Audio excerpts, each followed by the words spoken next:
Salam alaikum wa rahmatullahi ta'ala wa barakatuh.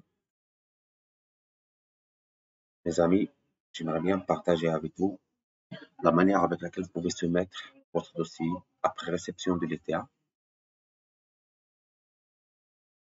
afin d'éviter le maximum d'erreurs pour pouvoir recevoir la désignation le plus rapidement possible. Et comme ça, vous allez capitaliser sur les erreurs qu'on met pendant la soumission du dossier et vous pouvez éviter plein de petites erreurs qui peuvent vous faire gagner 2 à 3 semaines, voire plus, par rapport au traitement de votre dossier avant la réception de votre désignation.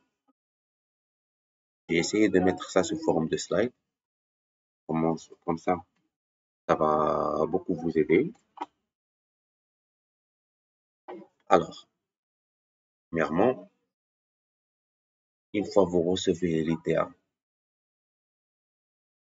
qui est sous forme d'une lettre, d'avoir le modèle de la lettre, on vous invite à soumettre votre dossier à travers le portail INP dans un délai de 45 jours. Le délai de 45 jours est très important. Il faut faire attention à ça. Il faut rester dans le délai. Vous avez assez de temps pour faire des visites exploratoires virtuelles avec les organismes et pouvoir préparer votre plan d'établissement. Et en même temps, vous rajoutez l'ensemble des dossiers, l'ensemble des documents nécessaires et les informations pour soumettre votre dossier.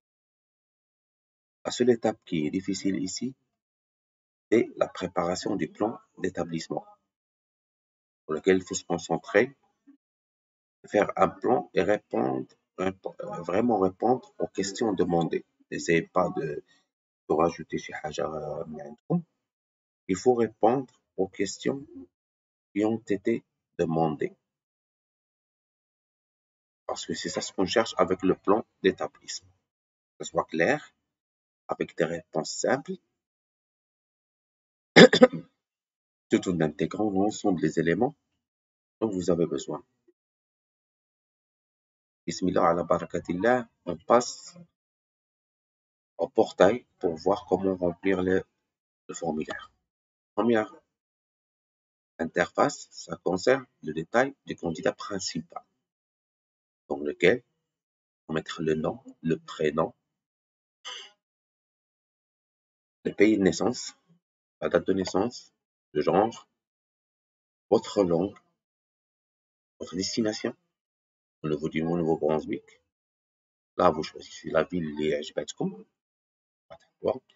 parce que, d'après ce que j'ai entendu, au niveau du visa, ils mettent la ville de destination. Une fois votre dossier complet de visa ou la résidence permanente, ça va être mentionné votre ville de destination. La citoyenneté au niveau du pays de résidence actuel et la séance d'information à laquelle vous avez assisté. À la fin, votre CNP. La deuxième phase, c'est le détail sur le candidat principal. Pardon, ça c'est ce qu'on a dit. Après, vous passez à la citoyenneté, pour laquelle vous devez mettre votre passeport, le numéro de passeport, la date de délivrance, la date d'expiration et votre numéro d'identification nationale. C'est la CIN, la carte nationale.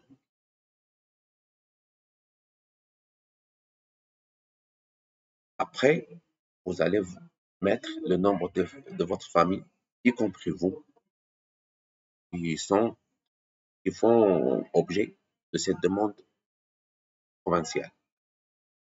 Par exemple, si vous êtes un couple avec deux enfants, c'est 4. Vous, épouse, et vos 2 enfants, c'est 4. L'état civil, est-ce que vous êtes marié ou divorcé ou autre chose? Le prénom de votre conjointe et le nom. Afin que les noms et les prénoms, il faut être stipulé sur votre passeport à la lettre. Il ne faut pas faire des erreurs parce que eux, ils vont comparer avec le passeport. Il faut mettre le nom tel qu'il est mentionné sur votre passeport. Le prénom tel qu'il est mentionné sur votre passeport. Après les coordonnées, là, vous mettez votre adresse. Pays, adresse, la ville, la province, le code postal. Aussi, l'adresse postale. Ça, c'est l'adresse de résidence, l'adresse postale. S'ils envoient un document par poste, une lettre, ça arrive à cette adresse postale. Et enfin, votre numéro de téléphone. Après, vous serez amené à téléverser tous les justificatifs de ce que vous avez mis, à savoir le certificat de naissance en français,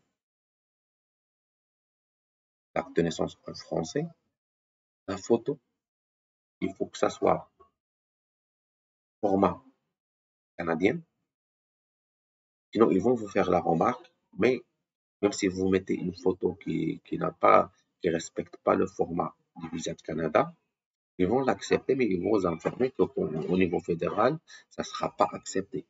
Donc, il faut respecter le format. Il faut mieux respecter le format. Le passeport, c'est un seul fichier. La CN et le livret de famille. La CN et le livret de famille. Oui, il faut mettre l'acte de mariage,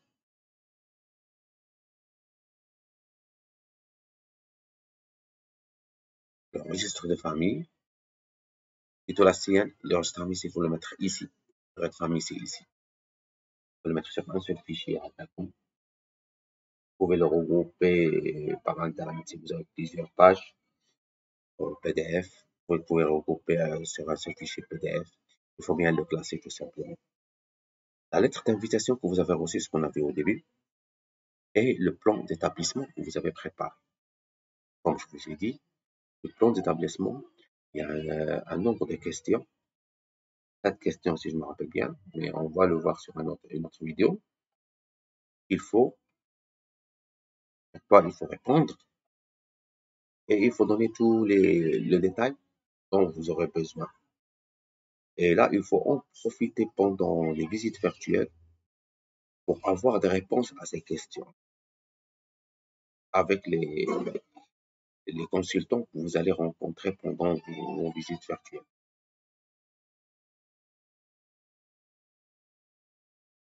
Puis, on vous demande les adresses, toutes les adresses pendant les 10 dernières années.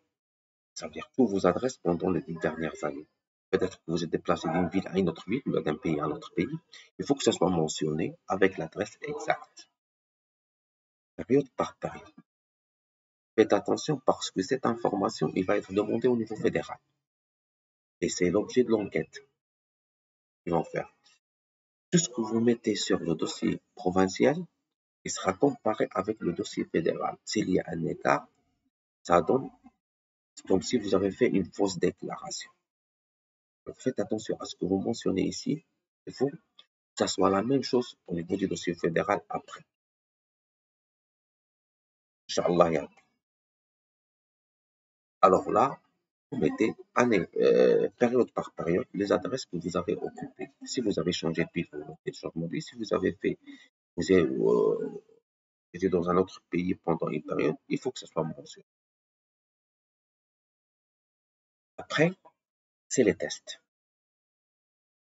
Ce qui est obligatoire, c'est les TCF Canada qu'il faut faire. Vous mettez ici les notes, le numéro de référence qui figure sur votre attestation et la date test pas mentionné et vos notes. Oui, si vous avez fait l'IELTS, test anglais, il faut le mentionner ici aussi. Après, c'est vos études. Pardon, une fois vous mettez ça, il faut téléverser aussi les certificats des tests.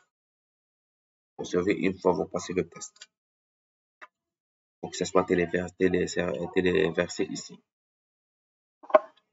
Une fois vous terminez ça, vous passez aux études. Aussi, vous devez remplir sur l'interface toutes les informations sur les études et l'équivalence que vous avez. Faites attention, il faut que ça colle depuis le bac, année par année. Si vous avez eu, par exemple, une année blanche où vous avez voyagé ou vous n'avez pas étudié, il faut que ce soit mentionné. Il faut qu'il l'avoir. C'est pas grave si vous avez raté une année. C'est pas grave si vous n'avez pas étudié une année. Mais il faut que ça soit mentionné pour que ça colle avec les diplômes, avec vos diplômes. Puis, vous mettez ou téléversez l'équivalence que vous avez reçue par l'organisme avec qui vous avez traité votre dossier d'études. Par exemple, moi, j'avais fait avec Waze, donc ils ont fait avec d'autres organismes. Bref, vous mettez ici le rapport d'équivalence. Après, c'est les antécédents personnels, c'est votre expérience. Là, il faut que ça soit mentionné date par date. Les dates qui sont là, il faut que ça soit mentionné. Si vous étiez en chômage pendant une période, vous mettez chômage. Si vous êtes arrêté pour voyager, vous mettez arrêt pour voyage. Je ne sais pas qu'est-ce que vous avez fait, mais il faut que ça colle les dates. Il faut pas avoir un trou dedans.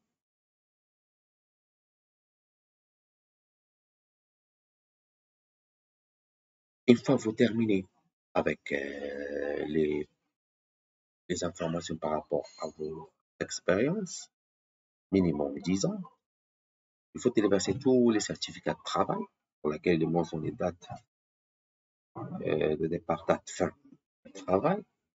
Pour votre dernier poste que vous avez occupé, il faut rajouter les 3 dernières bulletins de paie. Rajouter les 3 dernières bulletins de paie. D'accord? Après, est-ce que vous avez fait une demande d'immigration antérieure? Si vous l'avez faite, vous la mentionnez. Sinon, vous attestez n'avoir jamais présenté une demande d'immigration auparavant. Parents proches qui vivent au Canada, si vous avez des gens qui sont proches qui vivent au Canada, mentionnez-les avec leurs informations. Sinon, il faut cocher j'atteste ne pas avoir père, mère, grand-mère, grand-père, enfant, petit-enfant, frère, sœur, oncle, tante, neveu, nièce, cousin, cousine qui vivent au Canada. Enfin, pour cette première phase, est-ce que si vous avez déjà visité le Canada, eh ben, vous faites le détail de votre visite. Par exemple, en 2019, vous êtes parti au touriste là-bas pendant 2 mois, par exemple. Il faut mentionner les dates de départ, la date d'arrivée et date de sortie du territoire canadien. Ça existe votre passeport. Et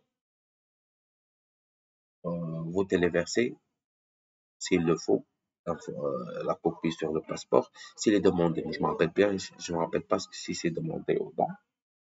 Pour ce cas-là, il n'avait jamais visité le Canada. Donc, je suis désolé. Après, on passe à la troisième phase. Ça concerne les renseignements de votre conjoint, de votre épouse. Là, il faut mentionner aussi le nom, le prénom, tel qu'il s'est figuré sur votre passeport. Ça, c'est mentionné, s'il vous plaît. Il faut mettre l'information qui existe sur votre passeport. En remplissant ça, mettez votre passeport de votre côté pour pouvoir copier les informations exactes, la date de naissance, le genre, le pays de résidence. La même chose pour la citoyenneté, pour votre conjointe. Mêmes informations et le numéro de la carte nationale, numéro d'identification nationale. Oui, en relation à votre épouse ou votre conjointe, si vous avez avez une autre relation avant votre épouse actuelle, c'est-à-dire que vous étiez marié avant, là, il faut mentionner les informations si vous avez divorcé. Sinon, vous la laissez vide. Les coordonnées de votre épouse, son adresse actuelle, ça doit être la même adresse que toi. Euh, L'adresse postale, aussi ça doit être la même adresse, mais il faut mentionner les adresses qui existent sur les passeports. L'adresse actuelle, c'est l'adresse qui figure sur le passeport. Une fois c'est fait, vous téléversez les informations de votre épouse. Son acte de naissance, ses photos, une photo, format visa canadien, je répète toujours, copie de passeport, la CIM, d'enregistrement du ménage, selon le cas, euh, l'acte de mariage, vous avez téléversé une autre fois. Et après, vous passez aux adresses que votre épouse a occupées pendant les 10 dernières années. Au détail, s'il a déménagé d'une ville à une autre, là, il faut que ce soit mentionné. S'il est resté dans la même adresse, pendant cette période-là, c'est une seule adresse. Et il faut mettre toutes les adresses que votre épouse a occupées pendant les 10 dernières années. En fonction, soit les 18 ans, soit les 10 dernières années.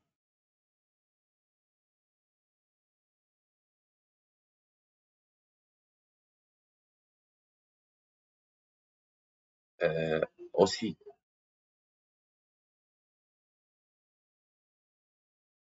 après les adresses et les langues, et votre épouse a fait le test linguistique de mention avec les langues. Le gars-là, il n'a pas fait de test linguistique. C'est pas obligatoire. Ça rajoute des points, mais c'est pas obligatoire. Les études, qu'est-ce qu'il a fait comme études votre épouse? Là aussi, détail, comme vous avez pour votre cas, les antécédents personnels pour son travail, c'est la même chose que ce qu'il a fait pendant toute la période avec les CNP. N'oublie pas. Le compte CNP correspond à ses études, à son travail. Puis vous téléversez toutes les attestations de travail, les certificats de travail, euh, et par rapport à ce que votre épouse a fait. Toutes les attestations qui justifient les informations que vous avez mentionnées en amont. À la fin, est-ce qu'il a une demande d'immigration antérieure? Bah, c'est non. Dans notre cas, des parents proches qui vivent au Canada. Dans notre cas, c'est non. Si vous en avez, si là, il existe, il faut mentionner. Est-ce qu'il a déjà visité le Canada? Dans notre cas, c'est non. Si il a déjà visité le Canada auparavant, il faut qu'il mentionne les dates d'entrée et sortie et le motif de la visite. Il est allé en touriste, pour travail, pour études. Il faut que ce soit mentionné. Après, on passe aux enfants. Pour les enfants, une fois vous remplissez les informations, vous appuyez sur voilà, et là, vous allez introduire toutes les informations correspondant à votre enfant. Il faut toujours,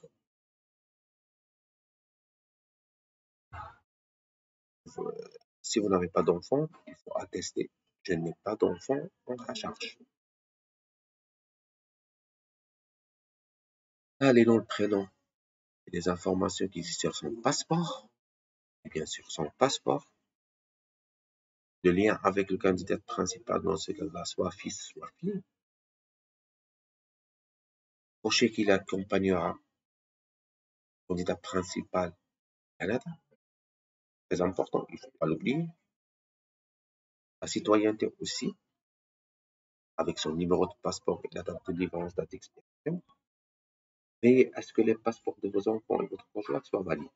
Pour ne pas perdre du temps pendant le traitement, parce qu'ils vont vous faire une mise à jour pour que vous téléversez les passeports valides. Et vous mettez des passeports terribles. Là, dans l'adresse de résidence principale, ça doit être l'adresse des parents, la même chose. Et vous téléversez les informations nécessaires, à savoir l'acte de naissance en français, la photo et les informations de son passeport.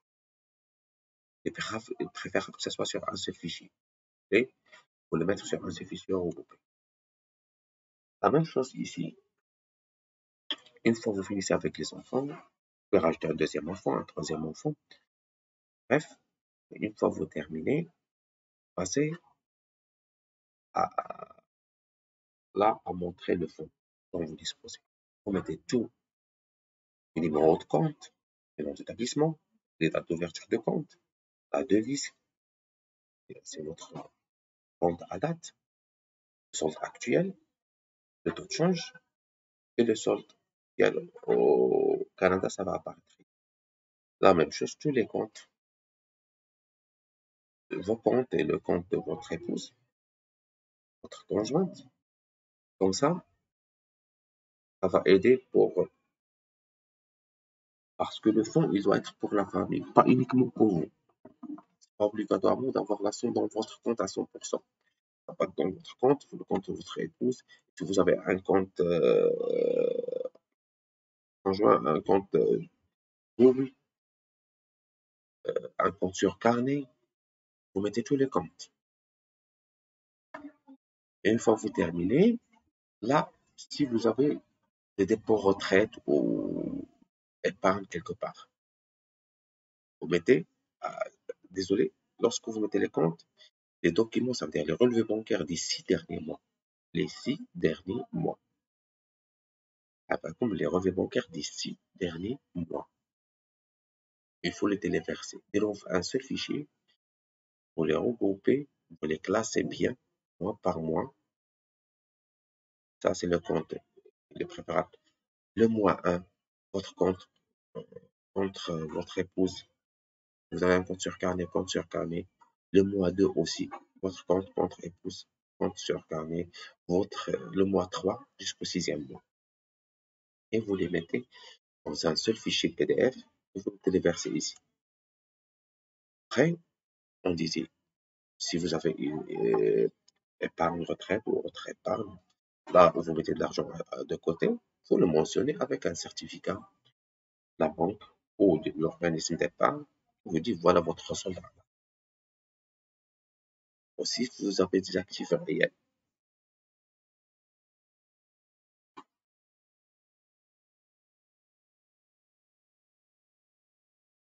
Si vous avez des actifs réels, comme vous avez une propriété, par exemple, une maison, un terrain, vous mettez le terrain avec l'estimation de sa valeur en devise, en dirham, en devise aussi, et ça va être calculé automatiquement. Après, si vous êtes coté en bourse, vous avez des actions en bourse, vous pouvez les mentionner. Sinon, j'atteste de ne pas avoir d'actions cotées en bourse.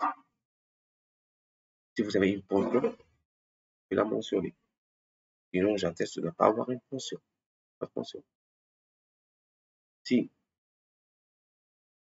une fois que vous faites ça, vous aurez un tableau à la fin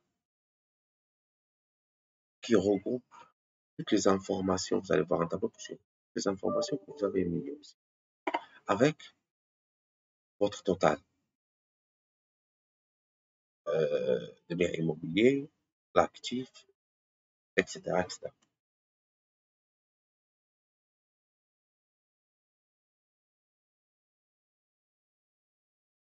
Le sixième point, est-ce que vous avez une offre d'emploi? Si vous avez une offre d'emploi, il faut la mentionner. vous n'avez pas d'offre d'emploi, vous mettez j'atteste de ne pas avoir, je n'ai pas d'offre d'emploi réservée au nouveau.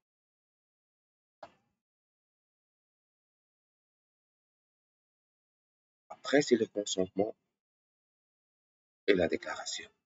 Là, c'est ce fichier PDF que vous allez télécharger. Vous allez le remplir, consentement, pour qu'il puisse au moins accéder à ces informations pour les vérifier. Et vous allez le téléverser, le signer et le téléverser sur ce niveau-là. Il faut avoir deux documents, un document signé par vous, un document signé par votre épouse. Un document signé par vous, un document signé par votre épouse. C'est deux consentements, pas un seul. Si vous êtes deux, il faut avoir deux. Si vous êtes seul dans cette demande-là, vous mettez un seul consentement. Si vous êtes deux, il faut avoir deux.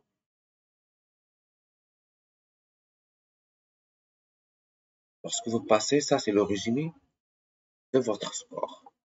Voilà le score, les informations que vous avez mentionnées. 1.